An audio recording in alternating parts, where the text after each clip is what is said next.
Betrayer.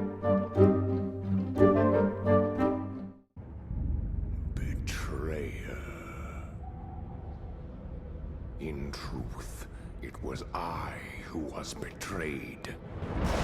Hello everyone! The story of Illidan Stormrage is a big one, and part of his story, the War of the Ancients, has been altered by time travel. That means that some events changed, so we have multiple versions of a story, so I've been asking around, and apparently the recollection of the War of the Ancients trilogy is the version best to go with. So to understand the story, let me first explain how the trilogy begins.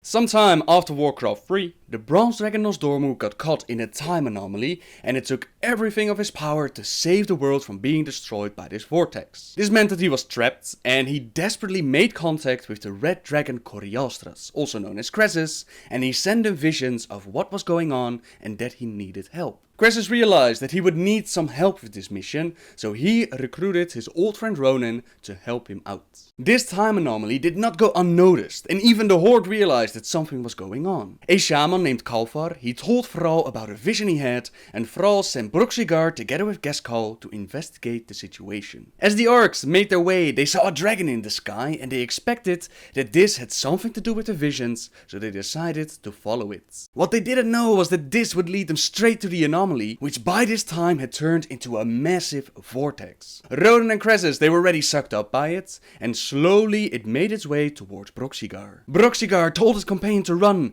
but Geskal decided to hide between the rocks, and the outside of the vortex utterly destroyed him. Broxigar did all he could to run away, but he too was sucked up and sent back 10,000 years into the past, to a time where Queen Azshara and the Highborn ruled the Night Elves and were dabbling with magic beyond their understanding. This magical power was granted to them by the Well of Eternity, and by messing around with it, they drew the attention from the Burning Legion and their master Sargeras himself. Sargeras wanted to come to Azeroth to conquer it, like he had conquered many planets before, and Azshara was exhilarated. She saw the coming of Sargeras as a way to make the world as perfect as she was, and she was willing to do anything necessary to make this happen. Her advisor Xavius was the one who had made first contact with Sargeras, and he was put on the task to empower the portal and get Sargeras to Azeroth. That's the background of the story, and this brings us to Illidan. Illidan Stormrage, twin brother of Malfurion Stormrage, grew up together with his brother and Tyrande Whisperwind in the Night Elf Society. Illidan, unlike his brother, was born with amber eyes, and at the time, this was seen by the Night Elves as a sign that a person was destined for greatness. Even with these eyes, Illidan had a lot of trouble finding his destiny, while Tyrande Whisperwind, their longtime friend, she had found her calling with the Priest of Elune. Even his brother Malfurion had found his destiny under the teachings of the demigod Cenarius, who showed him the way of the Druids. Illidan tried to follow the same path, but he never had the patience for it. He preferred the ancient way of his people, the way of the arcane, powers granted to the Night Elves by the Well of Eternity. Kresis, Ronan and Broxigar entering this time period did not go unnoticed. Xavius had his troops scout for Ronan and Kresis, while Broxigar was captured by the Moonguard, placed in a cage and put on display until the elders had decided what to do with him. Tyrande saw Broxigar in his cage, and she saw that food had been given to him, but someone his size surely would require more substance. The guards told her that there was no order given to feed the prisoner, and that it was a bad idea, but Tyrande, she believed that giving food or a drink should not require an order. Illidan saw her giving this food to Brox and talking with him, and he lashed out. He shot a spell that burned the flesh from Broxigar's fingers, since Illidan thought that Tyrande was in danger. This was not the case, of course. Broxigar could hardly move in his cage, and Tyrande was pissed. She told Illidan to turn around and step away so she could heal Broxigar's fingers. Elune granted her this gift. She healed the wounds, but doing this left her drained. She told Illidan that she would rejoin her sisters, and she left him behind. Now it was Illidan who was pissed. For hours he had waited outside the temple to talk with Tyrande, to tell her about his feelings for her, and his moment was ruined. He became so angry that Broxigar's cage flared red and the orc began to scream in pain. Luckily Illidan managed to regain control and he removed his spell that he had cast, and it was even more fortunate that the guards had protected Broxigar's cage with their own spells. If they hadn't done that, then Illidan's fury would have slain the orc. Malfurion's training as a druid, as well as having strange dreams about the palace, had him believe that something was up, that something was going on, and it wouldn't be for the better of their people. When Tyrande showed him Brox, and Brox told him his story, he realized that Brox coming to their world had something to do with his dreams and what was going on at the palace. The elves would interrogate Broxigar the very next day, so Malfurion had to act fast to get the orc free. He asked his brother for help, and Illidan agreed, although Malfurion believed that it wasn't really to help his twin brother, but mostly because Tyrande had asked him. Illidan could never refuse Tyrande, and he used his magic to unlock the cage and free the orcs from his chains. They planned on leaving Illidan and Tyrande behind so that they couldn't be blamed for the orcs' escape, but things didn't go exactly as planned. Lord Ravencrest, master of Blackrock Hold, he was on a mission to find Broxigar and bring him back. He recognized Illidan, and he knew that Illidan had studied the arts of magic, but he was not part of the Moonguard. This meant that he was not restricted by the oaths that all Moonguards have to take, and that he could be loyal to Ravencrest, so he asked Illidan if he would be willing to join him on this hunt. In truth, Illidan could hardly refuse an order from such a high-standing lord, but helping him could endanger his own brother. Nonetheless, Illidan joined with the plan to please Ravencrest, while at the same time keeping his brother out of jail. Being noticed by such a high lord as Ravencrest is a big deal, and Illidan wanted to prove himself. He got that shot when they came across a group of butchered night elves. Unknown to them was that the Houndmaster Hakar had sent his own fellhounds to hunt. Fellhounds are capable of draining magic out of living beings, and the hounds that had taken out this group, they were still around. One of them attacked Ravencrest, disarmed him, and was about to take his life, but Illidan used his magic to enchant the blade and kill the demon. This earned him praise from Ravencrest, and as they returned to town, Illidan was full of pride about his achievement. He thought that he had finally found his destiny serving Ravencrest, and he was so excited to tell his story that he didn't see Tyrande's horror and fear as he told about the dead bodies they'd found. He kissed Tyrande's hands and he told her that he wanted to be worthy of her, and soon he would be. What happened next was that Malfurion and Broxigar, they reached Malfurion's teacher Cenarius, and there they teamed up with Ronan. Croesus had earlier been teleported away to his fellow dragons, so he didn't join this little group. As they planned to travel to Malfurion's house, they were surrounded by night elves, captured, taken to Ravenhold, where they infiltrated Malfurion's mind and extracted the truth. They saw his visions, his dreams, his doubts towards the queen, but they simply couldn't believe it. They loved their queen Azora so much that they just flat out refused to believe that she would do anything to hurt them. Instead, they laid the blame at the Highborn and her advisor Savius, who they'd never trusted. The Night Elves took up arms and they prepared to rescue their queen, while at the palace they were still trying to summon Sargeras. They had managed to summon lesser demons, but for some reason the portal just wouldn't get strong enough. It was Queen Azora who came up with the idea to seal the Well of Eternity from all the other Night Elves and focus its powers on the portal. This left the Moonguard and all the other Night Elves nearly powerless, but Illidan was still capable of casting spells, while Ronan nearly didn't feel the effect at all. He was from a different time period, so he knew how to draw magic out of the world itself, and Illidan was drawn to him. Malfurion had Cenarius as his Shan'do, his teacher, and now Illidan had found Ronan to take him to the next level of his craft. Now, in order to even have a fighting chance against the Legion, Malfurion realized that he would have to destroy the portal and open the Well of Eternity to the rest of his people. He used the Emerald Dream to infiltrate the palace, and he did his best, but Xavius had magical eyes capable of seeing Malfurion even in the Emerald Dream. He captured Malfurion's spirit in a magical bottle, while they continued to work on the portal. The Night Elves, led by Ravencrest, they fought valiantly against the demons, but the Moonguard were not up to the task. Illidan saw how their leader was foolishly spreading their power, while he thought that they should just focus what little magic they had and direct it into powerful spells. He took command of the Moonguard, had them placed in a position to amplify their magic, and he did terrible damage to the demons. Dark tentacles slashed them in two, the earth beneath their feet rumbled, and several burst into flames. Illidan looked to Ronan for his approval, and Ronan gave him a nod, but he realized that he would have to keep an eye on Illidan. Illidan had great potential, but his recklessness was a trap that could create of him a danger in its own way as deadly as the Burning Legion. Ronan would try to do his best to guide Illidan and make sure that his great deeds would be for the greater good. While they were fighting the Legion, Malfurion was still trapped. Crassus had found his way back to Broxigar and Tyrande while they were guarding Malfurion's body. He made contact with Malfurion's spirit and told him to find a possible weakness that he could exploit and use to escape. Malfurion had already searched for such a weakness, of course, but he had been unable to find it. Now he had Crassus backing up, a dragon, so he searched around, saw a minor crack in the spell, and he used it to escape. He then faced off against Xavius himself, and by combining his strength with Crassus, Broxigar, Tyrande, Azzinoth itself, he managed to defeat the High Counselor and open up the well. This action did not only empower the magic wielders, all Night Elves were connected to the well, and as its powers were released, they were invigorated. A final push set the demons on the retreat, but they didn't have enough strength left to push them back to the capital. For leading the Moonguard, Illidan was made the official leader, and although the day had been won, the war was far from over.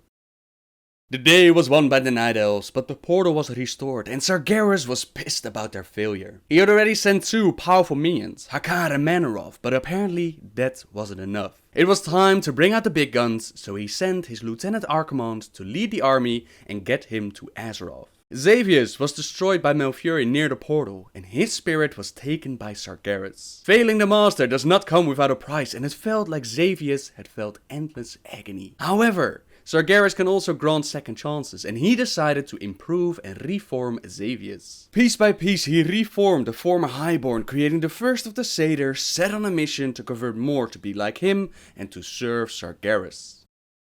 At the Night Elf camp, they kept on fighting the Legion as they were trying to reach Zinazari and their queen. One moment they were pushing the Legion back, at another moment they were pushed back themselves. Crassus realized that they simply needed more help, so he wanted to reach the dragons. Together with Malfurion, they flew away on griffins, while the dragons themselves already hatched a plan to save the world. Neltharion the Earth Warden had convinced his fellow aspects to surrender a portion of their power and placed it within the Dragon Soul. It is done. All have given that which must be given. I now seal the Dragon Soul forever. That terrible glow. Should that be? For it to be as it must, yes. It is a weapon like no other. It must be like no other. With this powerful device, they could rid the world of the Legion, but what they didn't know was that Neltharion was listening to the whispers of the old gods. They had made him paranoid and convinced him that he couldn't trust anyone and that he should rule the world. With Malfurion away, Illidan realized that Tyrande should be his. His brother's actions had made it clear that he wasn't capable of protecting Tyrande like Illidan could, with his crazy ideas of preferring nature over good old magic, and Illidan tried to convince Tyrande to choose him. But Tyrande had already made her choice. She loved Malfurion, and she was appalled by Illidan's words. How could he speak about his brother in such a way, after everything Malfurion had done for them? Disappointed, insulted and ashamed, Illidan stepped away and he tried to make peace with Tyrande's choice. But Xavius wouldn't let him. From the shadows he whispered to Illidan dark thoughts about how life could be if Malfurion was gone. How Illidan and Tyrande could be together if perhaps something during the battle would happen to his twin. Never. Not my brother. Never. At first, Illidan is disgusted by his own dark thoughts, but the seeds of doubt were planted, and Xavius knew that he had Malfurion's brother. Illidan resumed command of the Moonguard, and as the battle raged on, he became more and more careless with his spells. In his recklessness, he finally slipped up and he killed his own people. Ronan saw this happen with his own eyes, and he was about to confront Illidan about this, but up in the sky, the dragons had arrived. At first, it looked like Neltharion's plan worked wonders, since the powers of the Dragon Soul decimated the Legion's lines. But then, his madness took over. He used the disc not only against the demons, but also against the Night Elves and even his fellow dragons. Using the Demon Soul, as they would now start to call it, did not come without a price, and Deathwing's madness started to show on the outside. This forced him to retreat and fix himself, while the Legion and the Night Elves, they had the pleasure of fighting over who would serve him in his new world. This attack brought chaos to the battlefield, and Tyrande found herself stuck between her allies and the enemy. Malfurion dragged her away to a safer spot, only to stand face to face with his old enemy, Xavius.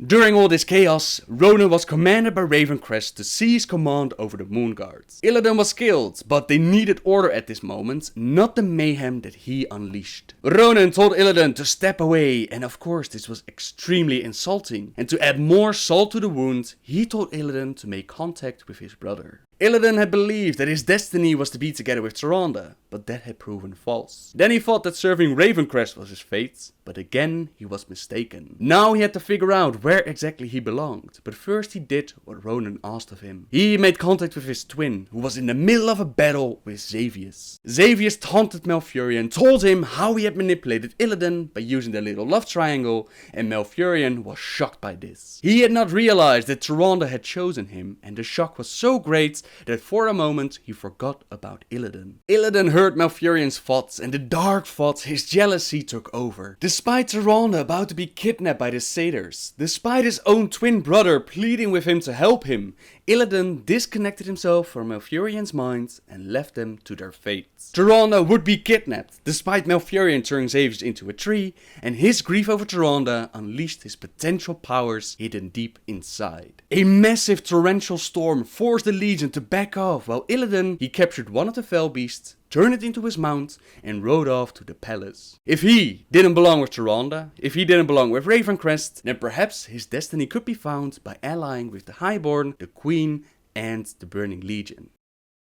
Illidan made his way to the palace, killing any demon that dared to stand in his way. They've never gone into details as to how Illidan got his hands on the twin blades of Azzinoth, but if I had to place it somewhere in the story, then this would be the moment. What we do know for certain is that Illidan, he fought with a Doomguard called Azzinoth, won the battle and took his blades. When Illidan finally arrived at the palace, he didn't come empty-handed. He had knowledge and he had power. First, he strengthened the portal and he made contact with Sargeras. His plan was to track the demon soul with a black dragon scale that he picked up from the battlefield, and they would use the artifact to strengthen the portal and bring Sargeras into Azeroth. News of the devastating power unleashed on the battlefield had reached even Sargeras, and he saw how this plan could work. As a reward for Illidan's loyalty, Sargeras granted him a gift, something that would mark him as being loyal to Sargeras, while also helping him with this mission. The soft tissue was seared instantly. Illidan's screams echoed throughout the chamber, and likely well beyond the palace walls. All trace of arrogance had left his expression. There was only agony, pure and unadulterated.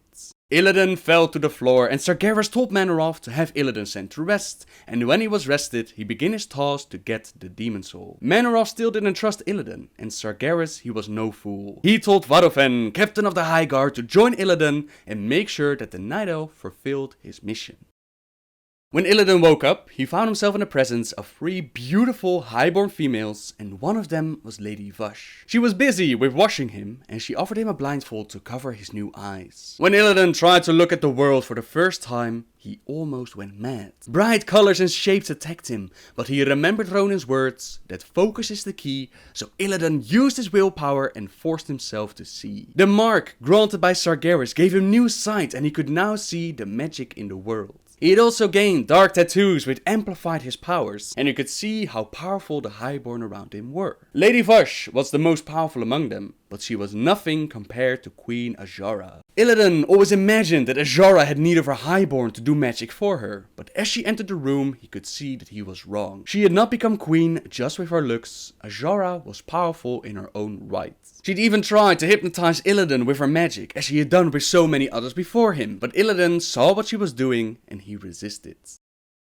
Together with Vadofan, he went on his mission to collect the demon soul, while Malfurion and the rest of the resistance, they realized that they wouldn't stand a chance unless the dragons returned to help. The dragons could not risk showing themselves in public as long as Deathwing held the demon soul, so Malfurion entered the Emerald Dream once again. In the dream, he was able to find Deathwing and the location where he was hiding the demon soul. Despite all odds, Malfurion and the rest actually managed to get their hands on the disc, but outside they were captured by Illidan and Vadofan. Illidan managed to get his hands on the disc, but he lost his brother and Brox since they were saved by Korialstrasz. This was just a minor victory though, since Illidan still had the demon soul and he delivered it to Sargeras. There was a bit of a debate as to who would actually wield the disc to amplify the portal, and this part was crucial for Illidan's plans. Illidan was actually a double agent, trying to save the world by turning the portal into a maelstrom, which would suck all the demons from Azzinoth and stop the Legion's invasion. To do this, he would have to be the one to wield the disc, but Sargeras had other plans. He himself would create the portal, which would allow him to conquer the planets,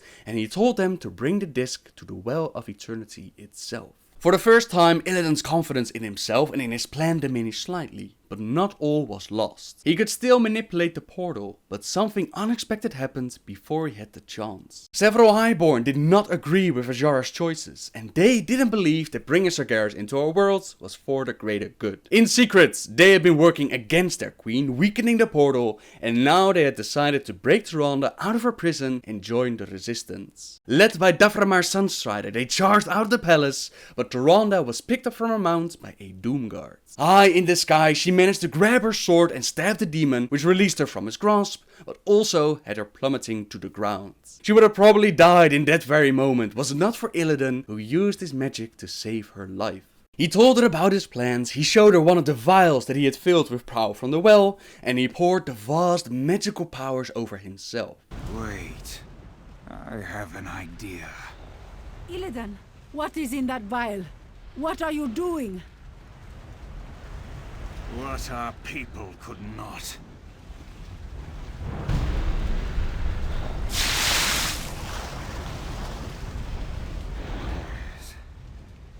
Yes.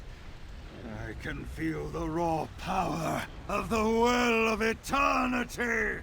It is time to end this charade! This was strictly forbidden, not even the Highborn would have dared to do this, but Illidan saw himself better than them. He tried to manipulate the portal, tried to fulfill his plans, but a dark aura surrounded him. The old gods, who actually wanted Sargeras to enter our world so that they could escape, they guided Illidan's spell work and empowered the portal. Tyrande desperately tried to warn him, but Illidan had placed a spell on her, which prevented her from talking, so the damage was done. The portal was not reversed, instead it was amplified, and Sargeras was dead much closer to set foot on land.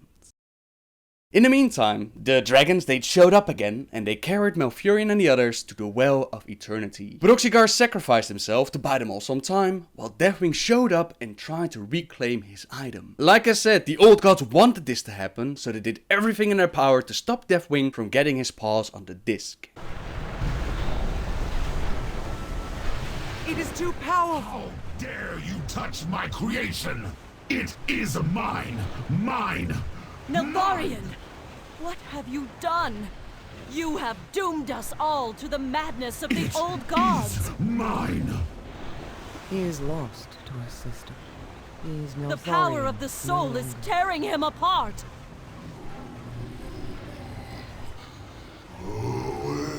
I will not be denied! The old gods protect the soul.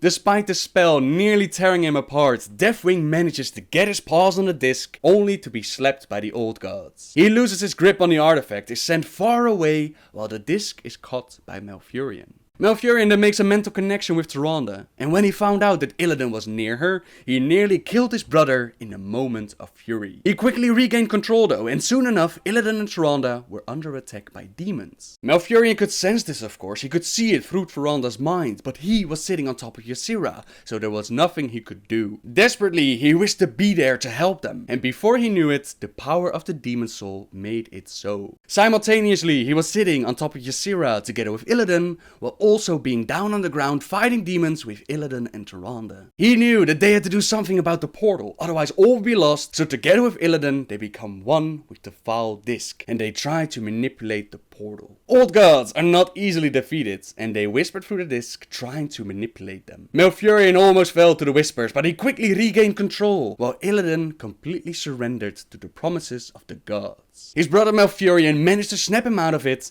and together they reversed the portal, which started to suck all the demons back to the twisting nether. The great sundering which would split the land of Kael'thas was starting to happen, but Illidan was still down on the ground together with Tyrande. Malfurion urged Ysera Azora to dive down and pick them up, and they barely escaped the carnage. Brother, a timely arrival. Illidan! The well is out of control!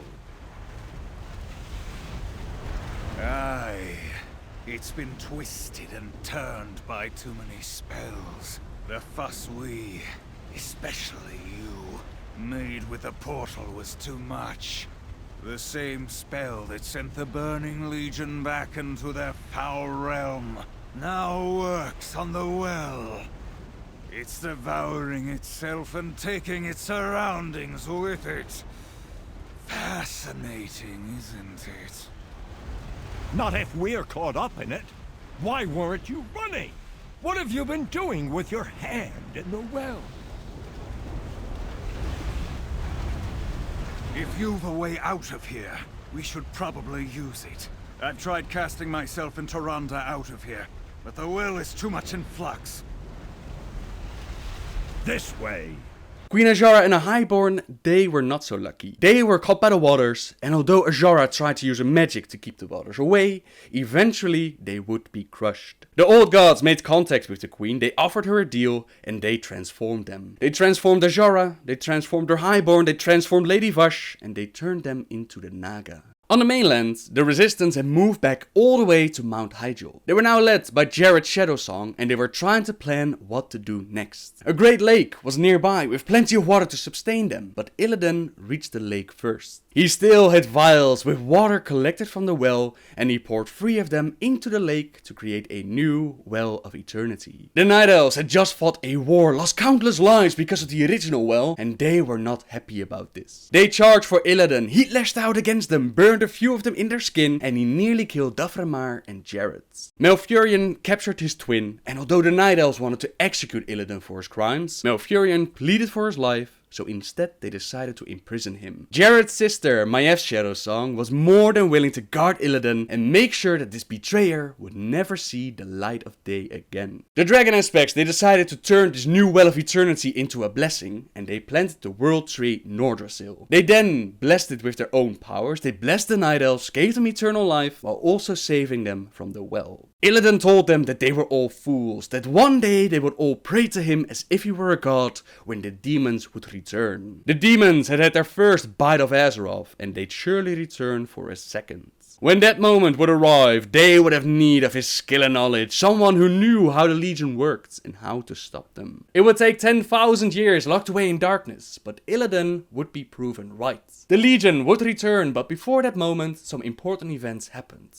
The Highborn, led by Daframar's Sunstrider, they joined the resistance in the final moments of the war. Using arcane magic was made punishable by death, since the Night Elves had learned their lesson and they did not want to start another War of the Ancients. Daframar and his people, they simply couldn't deal with this. Magic was such a huge part of their life that they simply couldn't stop using it. Now they made using magic punishable by death, but they were unwilling to execute so many of their people, so instead they decided to exile the Highborn, and before they left, they stole one of Illidan's vials full of water from the Well of Eternity. Eventually, these exiles, they found a way to the Eastern Kingdoms, they started to call themselves High Elves, they built their city of Quel'Thalas, and they used the vial to create their own Well of Power, namely the Sunwell.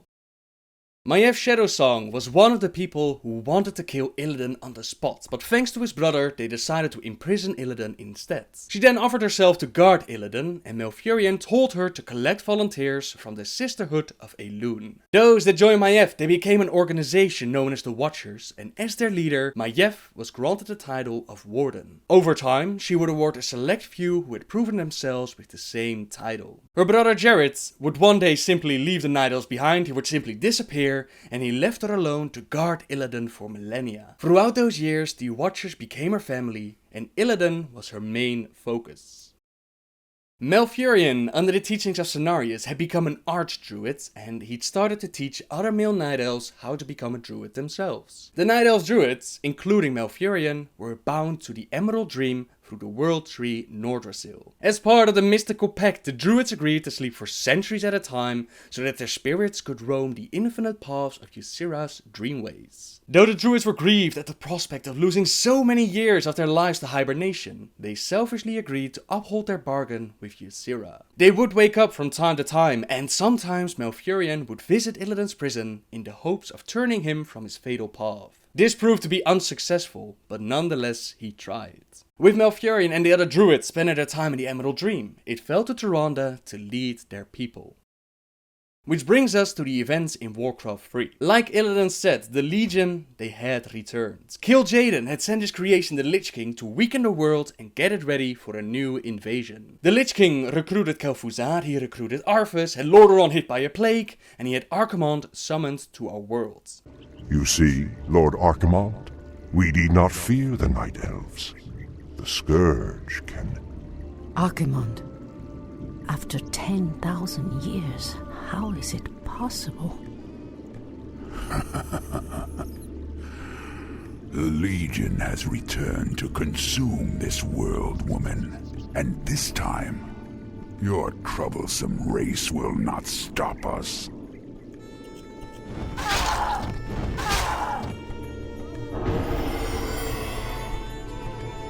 Fools! Let her slip away! Find her, damn you! Find her and kill her!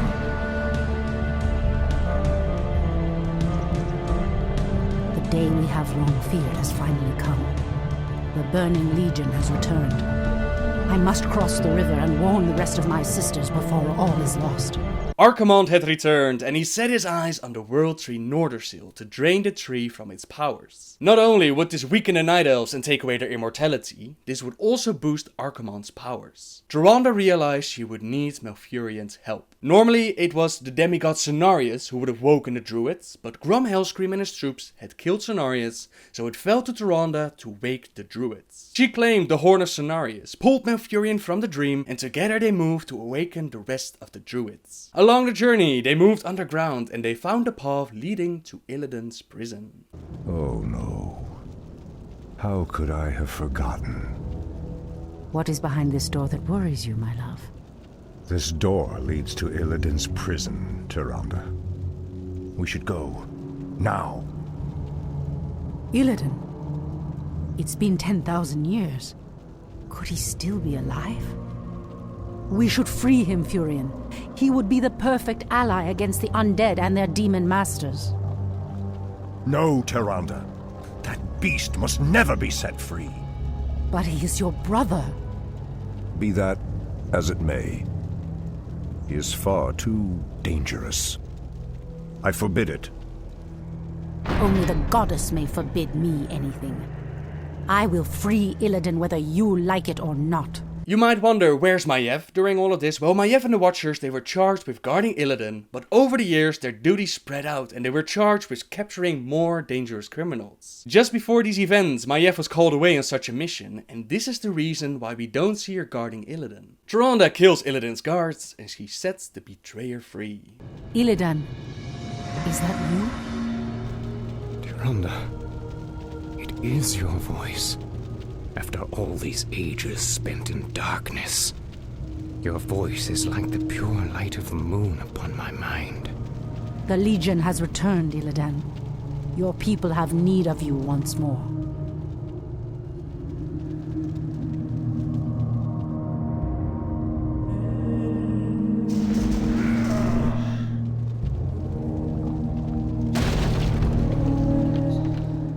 Because I once cared for you, Tyrande, I will hunt down the demons.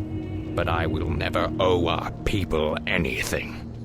Then let us hurry back to the surface. The demon's corruption spreads with every second we waste. 10,000 years spent in darkness were unable to kill Illidan's love for Tyrande, and for her, Illidan would fight the Legion. He is now classified as a demon hunter, the first of its kind, and for some reason he still has his blades. They've never explained the details as to how Illidan got these weapons, and they've never explained why these weapons were in his cage or why the Night Elves didn't take them away from him. Nonetheless, Illidan breaks out to help Tyrande, and his brother Malfurion wasn't pleased with Tyrande's actions. He says that this betrayer might doom them all, but despite that, Illidan, he just goes out to fulfill his promise to Tyrande. I am free after 10,000 years. Yet still my own brother thinks I am a villain. I'll show him my true power. I'll show him that the demons have no hold over me. Are you certain of that, Demon Hunter? Are you certain your will is your own? You reek of death, human. You'll regret approaching me. Come then. You'll find that we're evenly matched. Arfis the Death Knight was sent by his master Nerzhul, also known as the Lich King, to point Illidan towards the skull of Gul'dan. Nerzhul and Gul'dan, they used to be orcs, which is a huge story on its own, but at the end Gul'dan lost his life in search of more power, and Nerzhul was punished by Kil'jaeden for betraying him. As punishment, Kil'jaeden turned Nerzhul's soul into the Lich King, and he ordered him to weaken the world and get it ready for this invasion. Nerzhul was no fool though, and he wasn't willingly working for the Legion. In secret, he schemed behind their back, and he had Arfis tell Illidan about the skull, so that Illidan could absorb its powers, take out the Dreadlord Tychondriads, and deal a severe blow to the Legion's invasion. Now, at least the demons will no longer corrupt the forests. But if I destroy the skull and claim its powers as my own, I will become stronger than any of Archimonde's lieutenants. Yes, the power should be mine.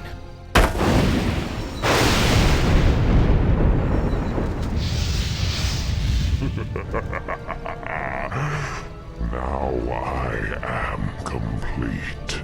By absorbing the skull of Gul'dan, Illidan boosted his powers, but also transformed himself into looking more like a demon. Just like Malfurion, who became a stronger druid, he received antlers and wings and he looked more like an animal. Now that Illidan received more demonic powers, he started to look more like a demon, including horns, demon wings and even hooves. He did manage to take out Tychondriads though, he did manage to save Felwood and very likely the world, but Tyrande and Malfurion, they did not approve of his actions. Foul demon! What have you done with my brother? It is I, Furion. This is what I've become. No. Illidan, how could you? The leader of the undead has been destroyed, and the forests will heal in time. At the cost of your soul? You are no brother of mine. Be gone from this place, and never set foot in our lands again. So be it, brother. Malfurion banishes his own brother from their lands, and he, together with Tyrande, they team up with Thrall and Jaina, and they take out Archimonde. It did cost them the World Tree Nordersil and the Night Elf's immortality, but they were able to stop the Legion, save the world, and in time the tree would heal. Many months after the battle, Illidan received a visit from Kil'jaeden himself. Illidan, in the past you have been both friend and foe to the Burning Legion. But by consuming the skull of Gul'dan, you sealed our defeat in this world. I come to offer you a second chance to serve us. What would you have me do, Great One? My creation, the Lich King, has betrayed me. He dared to break the pact that binds him to my will. But his spirit still lies trapped inside the frozen throne of Icecrown. Destroy it for me, and I will grant you your heart's desire. It shall be done, Great One. It shall be done. Nerzhul has become such a problem for Kil'jaeden that he recruits Illidan to take him out. The Skull of Gul'dan did not only give Illidan more power, it also gave him access to Gul'dan's memories, and the last memory of Gul'dan was him trying to get his hands on more power. Specifically, the Eye of Sargeras, an item which would give Illidan enough power to destroy the Lich King from a distance. Getting to the Tomb of Sargeras and collecting it would require more manpower, so Illidan used his magic to summon the Naga from the deep. Now it's never explained how he knew about the Naga or why they answered his call. If you want to give it a reason, you could say that Illidan's new eyes allowed him to see under the sea and he could see the Naga. A possible reason why they teamed up with him is because part of the Naga who joined him were led by Lady Vash. It's possible that Lady Vash remembered him from the day that he received his eyes, or perhaps they truly believed that Illidan could conquer the world and get them a place on land. Either way, it did make for one hell of a cinematic. Now go forth. Unleash the tides of doom upon all those who would oppose us. Mayev's Shadow Song, she found out that Tyrande had freed Illidan and she couldn't believe that they had freed the betrayer. Don't forget that she had sacrificed millennia of her life to keep him locked away. So together with Naisha and the Wardens, Maiev resumed the hunt. Eventually, after fighting with Illidan's Nagas and even some satyrs, she found a way to the Tomb of Sargeras and she confronted Illidan. So, Warden Shadow Song. You've made it at last. I knew you would. You have much to pay for, Illidan. I'm taking you back to your cell. Naivete does not suit you. When I consumed the power of Gul'dan's skull, I inherited his memories, especially those of this place, and the dark prize he coveted. Yes, the power of Sargeras. You would claim it as your own. That power is beyond my reach, little warden. But this, the Eye of Sargeras, contains all the power I'll need to rid this wretched world of my enemies once and for all. Ironic that you should be its first victim. You're insane. Isolation can do that to the mind. Now, after all the long centuries you kept me chained in darkness, it is only fitting that I bury you in turn.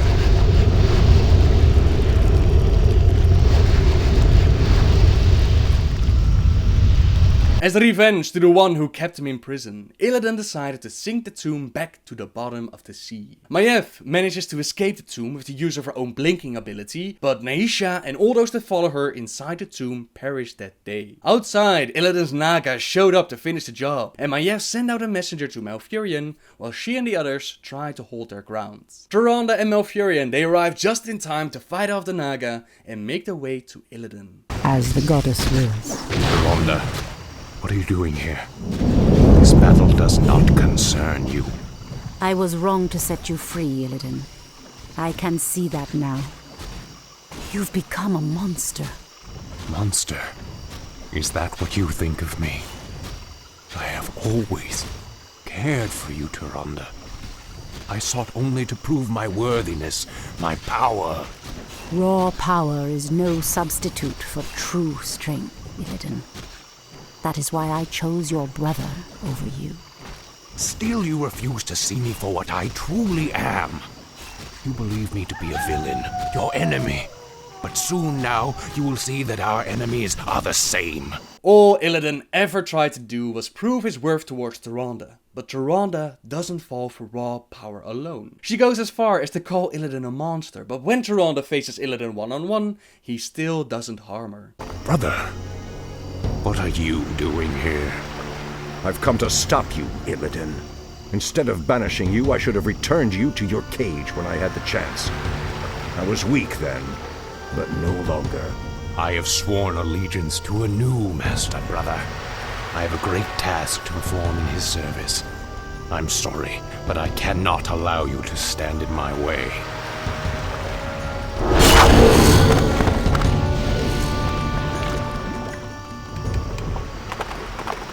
Don't worry, my love. We'll find Illidan wherever he runs. We'll find him.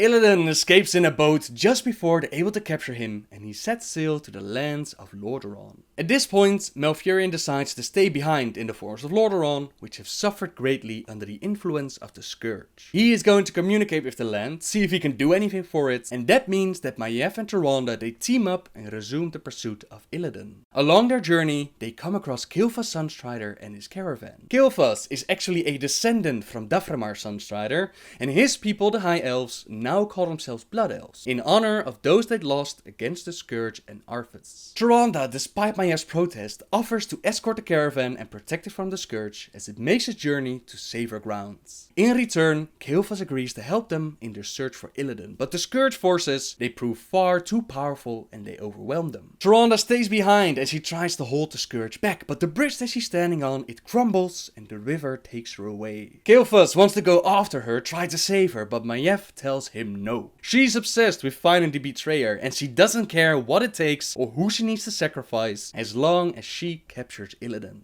In the forest of Lordaeron, Malfurion feels the effect that Illidan's spell has on Icecrown. The land itself screams out in turmoil, since the spell is not only going to destroy the Lich King, it would also destroy Northrend. I see the frozen land of Northrend, the very roof of the world. The land itself is being split asunder.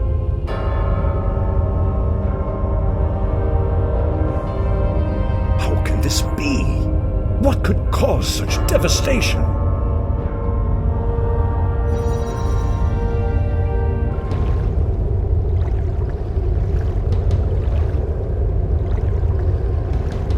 It's working. Nothing can withstand the power of the Eye. Soon now, my master's enemies will be undone, and I will claim my just reward.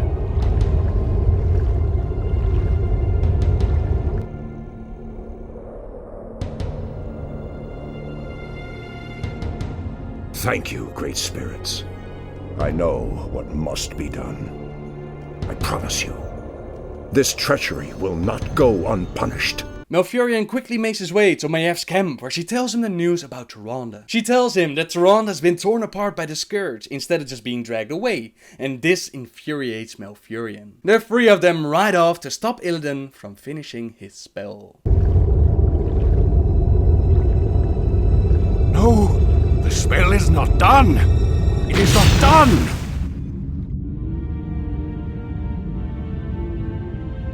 It is over, brother. Your vile schemes end here. Illidan Stormrage, for recklessly endangering countless lives and threatening the very balance of the world, I hereby sentence you to death. Too much blood has been spilled on your account, Illidan. Even now, I can feel the lands of Northrend reeling from the spell you cast. Imprisonment will not be enough this time. I will execute him myself. Fools! Can you not see? The spell we channeled was meant to strike at the undead, our common enemy. My mission was to destroy the Lich King's stronghold of Icecrown. And no heed to the cost! Because of you, Tyrande is dead! What? Your pardon, Lord Stormrage, but the priestess may still be alive. She was swept downriver, but it's premature to simply assume Silence, that... Kael. You told me she was torn apart. You lied to me. The betrayer's capture was our primary concern, Shondo. I needed your help. I knew you would go to her, and we would lose our chance. Just who is the betrayer now, woman? I must go to her immediately. Believe me, brother. Despite all our differences, you know that I would never lead Tyrande to harm. Let me help you. My Naga can scour the river for us. Let me do this, at least. Very well. What? After all he's done? You would trust this traitor? Silence! I will deal with you later. Let's go, brother. Despite everything, Malfurion banishing him, Tyrande calling him a monster, Kil'jaeden who will surely kill him, Illidan still offers his aid to go and save Tyrande, since that's how much he loves her. His Naga managed to find Tyrande. Illidan and Malfurion, they save her life, and after that it's time to say goodbye. You risked your life for me. I don't understand. Whatever I may be, whatever I may become in this world, know that I will always look out for you, Tyrande. Tyrande! I knew you would not forsake me. I thought I'd lost you forever, my love. If not for Illidan's aid, I may well have. We have had much strife between us, my brother. I have known only ages of hate for you. But for my part, I wish it to end. From this day forward, let there be peace between us. You have brought much suffering to the world, Illidan. For that, you can never be forgiven. However, you saved the life of my love. For that I will let you go. But should you ever threaten my people again... I understand, brother. Lordship over this world was never my aim. Only power. Only the magic. I've lingered here too long. I must go. By aiding you, I've betrayed my new master. If I am not careful, his wrath will be my end. Malfurion can never forgive Illidan for all the things he has done in the past, but he is willing to let him go for saving the one he loves. Maiev shows up and she calls them fools for letting Illidan go, and she follows her prey through the portal into Outland. The next time that we would see Illidan is inside Maiev's cage. In the meantime, Kael'thas and Lady Vashj, they've teamed up and they also made their way to Outland to follow the one Lady Vashj calls Master. Kael'thas decides to follow her because his people, the Blood Elves, they feel a hunger for magic. This hunger exists because Arthas destroyed their sunwell, their source of magic, and Lady Vashj tells him that Illidan might have a cure. Besides that reason, the alliance that Kael'thas allied himself with, they were about to execute the prince and his people, so following Illidan was the better plan. They see that Illidan is captured by Maiev, though they set him free and they capture Maiev in the process. You were right to come to me, Kael. I share the pain of your addiction, your hunger for magic. Can you help us, Lord Illidan? Can you cure us? There is no cure, young one. But there are ways to feed the hunger. Follow me and I will grant your people more magic than they can imagine. So be it. Lord Illidan, my fellow Blood Elves and I humbly pledge ourselves to your service. Then arise, young Kael. You shall be my right hand, and the harbinger of my wrath. What of your plans, Master? Illidan failed to destroy the Lich King and he knew that Kil'jaeden would not be pleased. His plan was to hide from Kil'jaeden on Outland, and while they were there, they might as well become the rulers of the planets. That position was currently in the hands of Magtheridon, a powerful demon who was using portals to summon vast numbers of demons. To defeat Magtheridon, they would have to disable these portals, and along the journey, they meet Akama, a broken former Draenei who wants to see Magtheridon dead and take back his temple. One by one, the portals go down, and even the mighty Magtheridon falls to their might, but Kil'jaeden sees all. What is this, Vashj? Where did this storm come from? Keep your head down, fool. Something terrible is drawing near. Foolish little mongrel. You failed to destroy the frozen throne as I commanded. And still you thought to hide from me in this forsaken backwater. I thought you to be more cunning, Illidan. Kil'jaeden, I was merely set back.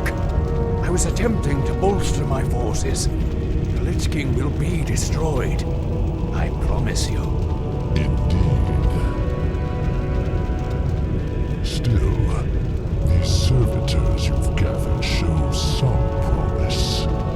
I will give you one last chance, Illidan. Destroy the frozen throne, or face my eternal wrath. Perhaps hiding here was not the most prudent decision. Still, the quest lies before us. Will you follow me into the cold heart of death itself? The Naga are yours to command, Lord Illidan. Where you go, we follow. The Blood Elves are yours as well, Master. We will drive the scourge before us and shatter the frozen throne as you command. And so the race to Icecrown is on. Arthas and Illidan both tried to reach Icecrown first, and in the end they faced off against each other. Frostmourne versus the twin blades of Azzinoth. The frozen throne is mine, demon. Step aside. Leave this world and never return. If you do, I'll be waiting. I have sworn to destroy it, Arthas. It must be done. Never.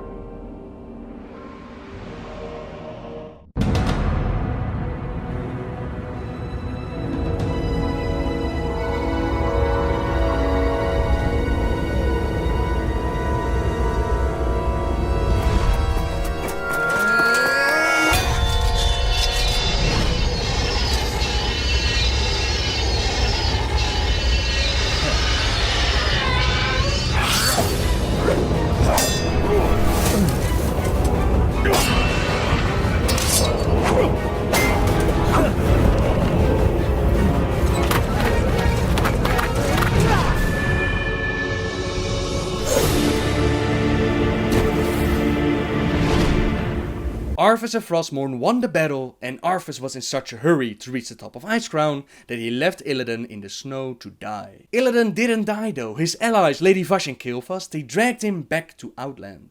Again, Illidan had failed his mission, so there was nothing left to do but to prepare their forces for the inevitable wrath of Kil'jaeden. Imprisoned for 10,000 years.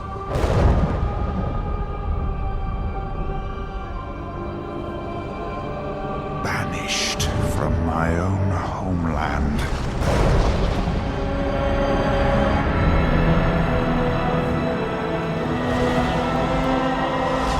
And now you dare enter my realm.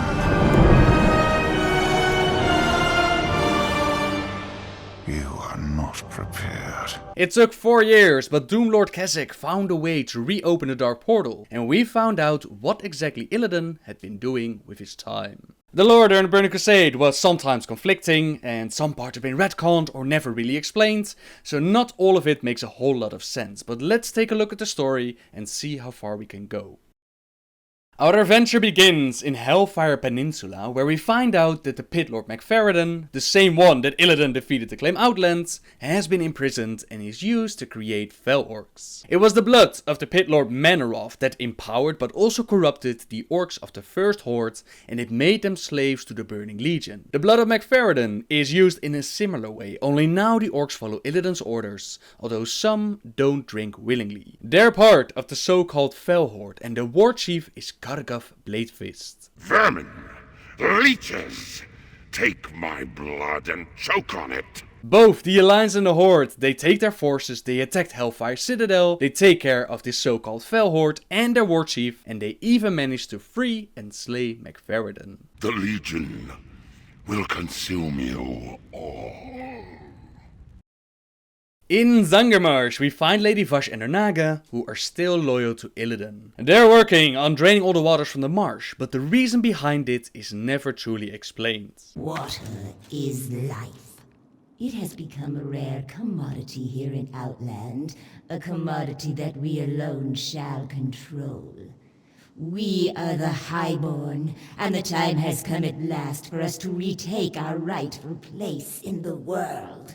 Some speculate that it was simply to take control of the water, since water means life, and controlling it would give them power. Another theory is that perhaps they were storing all this water to create a new Well of Eternity, which could fit in combination with the 2 vials that Kael'thas and Lady Vash held. Each of them held one of the vials filled with water from the original Well of Eternity, so that could fit, and it could match with what was going on in Netherstorm. Lord Illidan, I am sorry.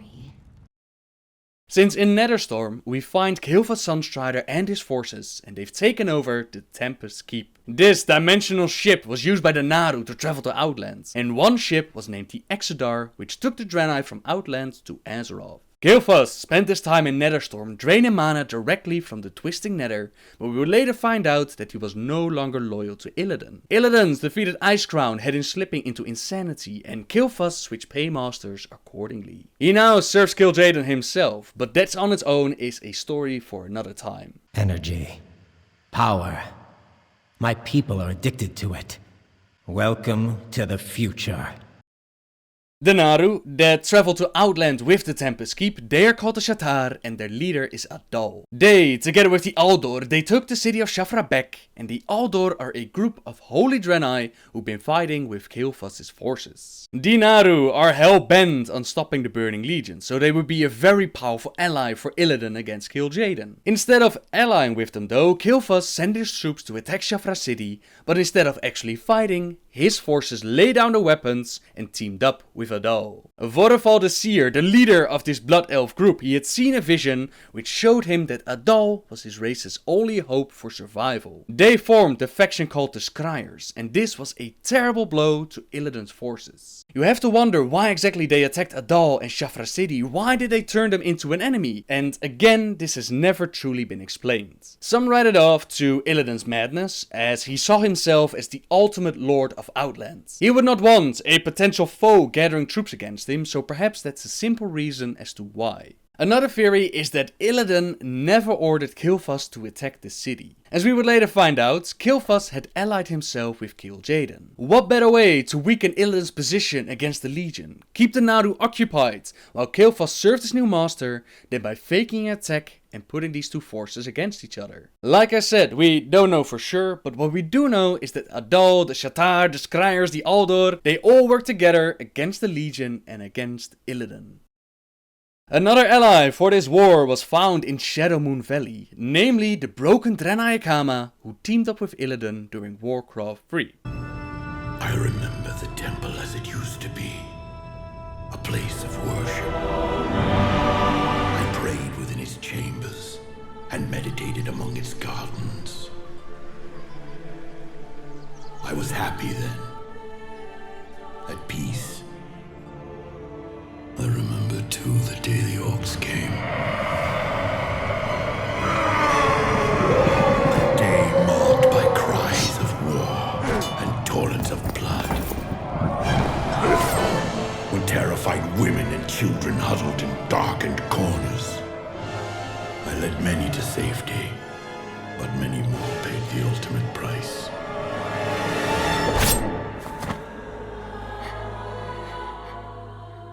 That day, my beloved sanctuary became the Black Temple.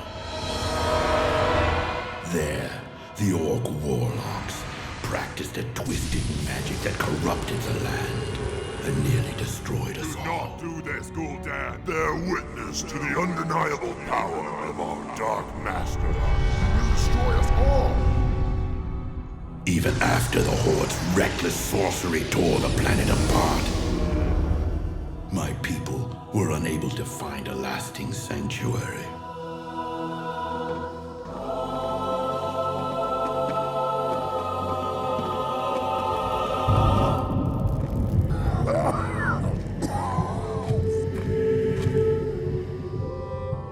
I remember the armies of demons that swept down on us like a plague. During these dark times, the one called Magtheridon made the temple his home. Then came Illidan, the one they call the Betrayer, the enemy of my enemy. Magtheridon lures scores of hapless demons through them daily. Then we must seal them permanently. We helped him seal the portals of Outland and cut off the Legion's reinforcements. We fought with renewed strength, and together we reclaimed our sacred ground. I think part of me knew, even then, that the Black Temple had only traded one evil master for another. I prefer to remember the temple as it used to be. not the abomination it has become. My soul bears the burden of my misjudgment. But I have been patient. I have been waiting. And when the time is right, the betrayer will become the betrayed. Akama is not happy with Illidan's actions and he wants to take his former temple back. And on top of that, Illidan has also decided to enslave Akama's fellow Broken. Surprisingly enough, Maya's Shadow Song still lives as a prisoner and she's guarded by Akama. Together, they conspire against Illidan, and when the time is right, they'll strike at the betrayer. This is easier said than done though, since Illidan has stripped Akama of a portion of his soul and he's holding it as a hostage within the Black Temple. This assures him that Akama and his people will remain obedient, so something will have to be done about this. A long attunement questline explained what was going on and that Akama was actually working against Illidan. In order to enter the Black Temple, we would have to get the Medallion of Karabor. Akama holds all 4 medallion fragments, but he's still missing the final piece. Seer Udalo has come to Akama in a dream to announce that he has found the final piece, but Udalo has been captured by Kael'thas. We're sent to the Alcatraz in the Tempest Keep to find Udalo and see what he knows. We unfortunately arrived too late though. Udalo is long gone, he's already dead, but before he died he left a single word written on the floor. You can barely read it, but you do recognize the word Atamal, and Akama explains that fell orcs under Illidan's command have guarded an Atamal crystal known as the Heart of Fury. We kill the orcs, we take the crystal and we deliver it to Akama. Only touching the crystal makes Akama feel like he could become the Lord of Outland himself. But this was not part of his vision. He places the crystal within the medallion and he tells you to bring the restored medallion back to Adal. The next part of the questline begins in the Serpentine Caverns, where the Naga found out that Seer Olim has been working against Illidan. They tried to torture him to make him talk, but he kept his mouth shut, so they planned to deliver him to Illidan himself. Illidan has the power to see through flesh into one's soul, so if that would happen, all their plans would be in jeopardy. We set him free and return to Akama, but Olim realizes that there's only one way to truly keep their secret safe. Akama, my friend, have you been informed? I was found out by Vash's followers. Our secret is in peril. Olim, old friend, it is good to see that you are safe. Illidan is looking for me. I am not safe here.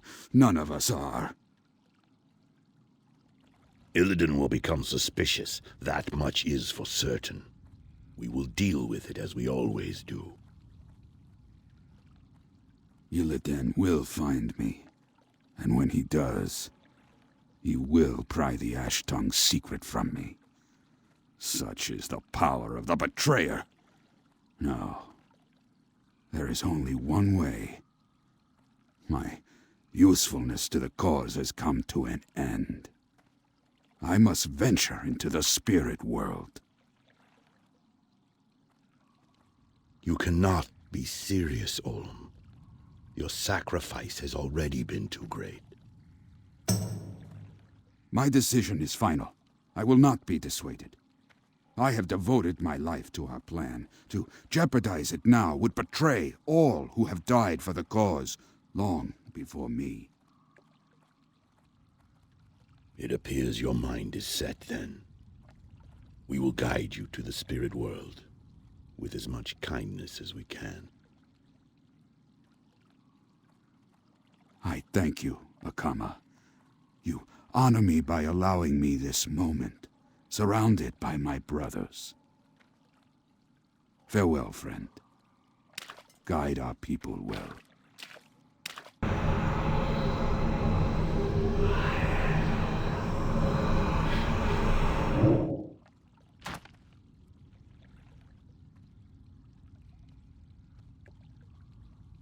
Farewell, dear friend. We shall meet you in the next world when our duties in this one are fulfilled.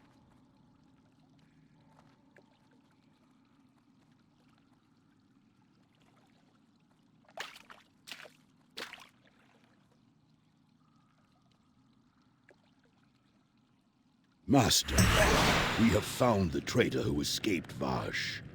His body lies in front of me, lifeless. You disappoint me, Akama. I wanted to question the treacherous worm myself. I'm beginning to question your allegiance, Broken. But sire, you have misjudged my actions. I do have knowledge of someone close to you who plans to betray you. It is that dog, Kael'thas. He has aligned with Kil'jaeden and intends to replace you as Lord of Outland. I do not sense lies in your voice, Akama. That Kael'thas would betray me does not come as a big surprise. I'm not as oblivious as some would think. That one of your own was involved with him puts your loyalties into question. Send your ash tongue into Tempest Keep and slay his most prized possession, the phoenix known as Alhar. I must know that you are not on his side. Do not think of betraying me, Broken. We both know who owns your soul. It will be done, my lord. After killing Alhar, there's only really one thing to do, and that's to give Akama a chance against Illidan. And to do this, Akama will need his soul. In a vision, he's shown that Chillwind's phylactery would be perfect for the job, but the only problem is that this battle has already taken place. That means that we'll have to go to the Caverns of Time, to the battle for Mount Hyjal, and we'll have to collect the phylactery. You have won this battle, but not the war. With the phylactery in Akama's possession, the time has come to strike at the betrayer. Akama will set Maiev free, and together with his Deathsworn, they'll attack Illidan at his doorstep. Now is the time, Maiev. Unleash your wrath. I have waited for this moment for years! Illidan and his lapdogs will be destroyed! Slay all who see us. Word must not get back to Illidan. The Naru Ze'iri also joins the battle at the Black Temple, and together with the Scryers and the Aldor, they manage to distract Illidan long enough for Akama and Maiev to infiltrate the Black Temple. Maiev disappears during that battle, so we wouldn't see her for the rest of the raid, but Akama and his Deathsworn remained close to help. Through the sewers, we made our way inside, and we got a look at what Illidan had done with the temple. During his time in Outlands, Illidan apparently allied himself with the Dragonmaw clan. This clan had been collecting Netherwing eggs and riding Netherwing drakes. Netherwing dragons were not born on Draenor, they were brought there back during the Second Horde invasion. Deathwing had decided that transporting his black dragon eggs to Draenor was a very good idea. This way, he had his flight on a second planet, another world to conquer, so in exchange for his help, the Horde transported eggs to Draenor. The explosion that transformed Draenor into Outland also magically transformed the eggs, turning them into Netherwing dragons. That's the background of the dragons, and they were born free, but they were now being controlled by the Dragonmaw clan, and the Nether dragon called Mordecai was not happy about this. He requested help from adventurers to infiltrate the Dragonmaw clan, work their way up from peon to the first High Lords, and along the way messing up as much as we could. At the end of the questline, we're promoted by Illidan himself, but Illidan is no fool. He instantly sees through our disguise, and he orders Overlord Morgor to deliver our carcass in pieces to his lair. But before they could take revenge, we were rescued and taken to Shafra. Surprisingly enough, Illidan has also recruited demons into his ranks, and these demons were completely loyal to Illidan. During the Green Fire questline in Mr. Pandaria, we found out that Illidan had created a fount of power within the Black Temple, similar to the power from the original Well of Eternity. We know that Illidan had taken with him a few of the flaws that he had filled with water from the original well, so it's very possible that he used one of these flaws to create this source of power. This power was such a pure energy that the demons gladly switched sides in exchange for drinking from it. By feeding upon its powers, they were also broken free from their addiction to the Legion's magic. Funny enough, Kenrafat also speculates that this is the original power source Illidan intended to offer the Blood Elves, but for some reason, he didn't let them near it. Once we defeated the Shade of Akama, and Akama restores his soul, the Ashtongue Deathsworn stand down and they stop attacking us. The next boss, Terran Gorefiend, is the first Death Knight ever created by Kil'jaeden. He was defeated by the Alliance during the second Horde invasion, but we were tricked into restoring his body, and after that he rode off and he joined Illidan in the Black Temple. It was never explained into details why he joined Illidan or why Illidan allowed him in, but I'd imagine that Illidan could use all the help he could get, and Terran followed power. The wheel spins again. The Shrine of Lost Souls, as I mentioned earlier, is the place where Illidan created his pool of power. I wish I could tell you more details about the boss, the Reliquary of Souls, but not much information is given. It's speculated that this was a vessel used to store souls, and since they chained it to the wall, it's speculated that they were not friendly even to their masters. Its purpose and such, sadly, is not explained. Be careful what you wish for. Next, we take out Kur'talos Bloodboil, a so-called Dire Orc, and after that, the way to the Den of Mortal Delights opens up. This area is, in my opinion, one of the most bizarre areas ever created by Blizzard. The den is filled with blood elves, with humans, sisters of pleasure and pain, servants, concubines. It's truly a den of mortal delights. Any reason or purpose has never been given to this area, but it's not hard to imagine what this was used for. Mother Shiraz waits at the end for us, and during the battle she says things like, So, business or pleasure? Enjoying yourselves? I wasn't finished. The Burning Crusade, a very strange time for lore, but let's continue the story. After Mother Shiraz, we face the Illidari Council, and once they're defeated, Akama shows up again to open the door to the Betrayer. He isn't powerful enough to break the spells himself, but the spirits of Udalo and Olem, the ones who had sacrificed themselves for the cause, they show up and they help him. Be wary, friends. The Betrayer meditates in the court just beyond. Finally, it's time to take on Illidan and end his reign. Akama, your duplicity is hardly surprising. I should have slaughtered you and your malformed brethren long ago. We've come to end your reign, Illidan. My people and all of Outland shall be free. Boldly said, but I remain unconvinced. The time has come. The moment is at hand.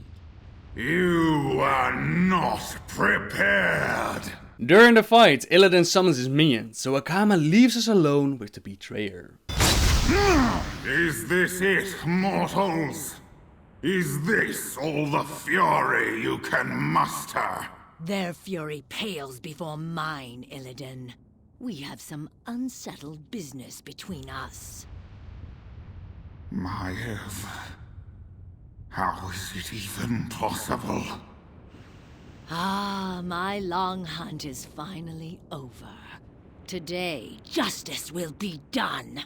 Maiev shows up near the end of the fight to end her long hunt. It is finished. You are beaten. You have won, Maiev. But the Huntress is nothing without the hunt. You are nothing without me. He is right. I feel nothing. I am nothing. Farewell, champions.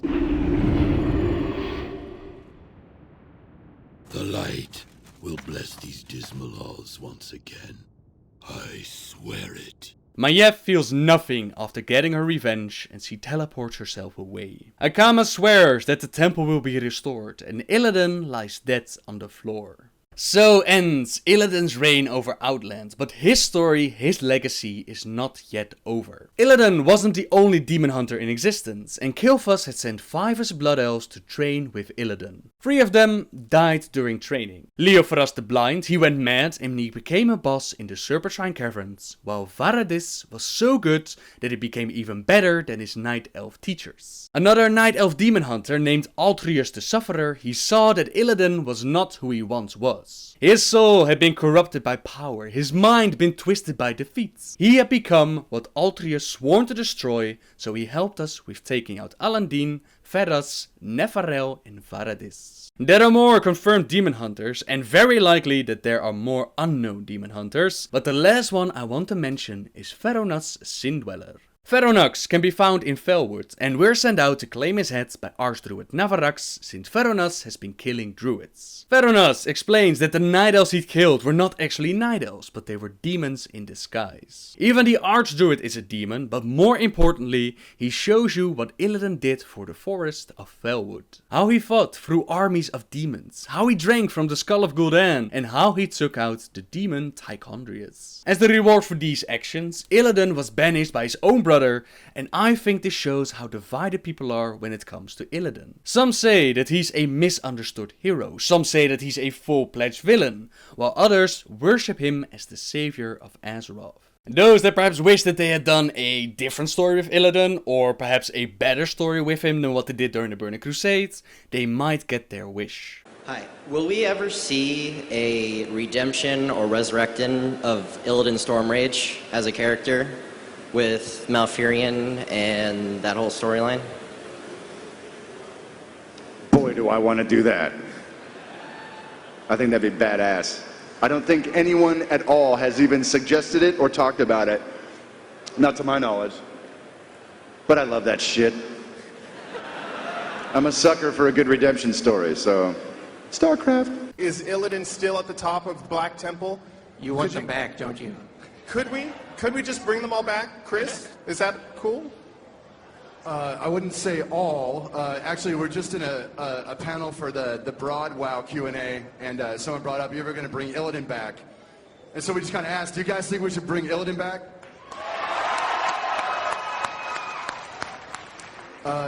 Based on that response, I think it's likely. We'll have to figure it out. This got some speculation going as to how they could do it, and during the Greenfire questline, a small line hinted at Illidan still being out there. Jubeka and Kenravad, they were on a journey together, and they reached the ruins of Verelon. Jubeka questioned why so many demons still lingered after the Legion had left. Kenravad explained that these demons were Illidan's demons, to which Jubeka asked why would that matter, since Illidan is also gone. To which Kenravad says, how should I know? So apparently the demons should have left after their masters died or when their masters went away, but they didn't. Did they get a new master, or is their old master Illidan still out there somewhere?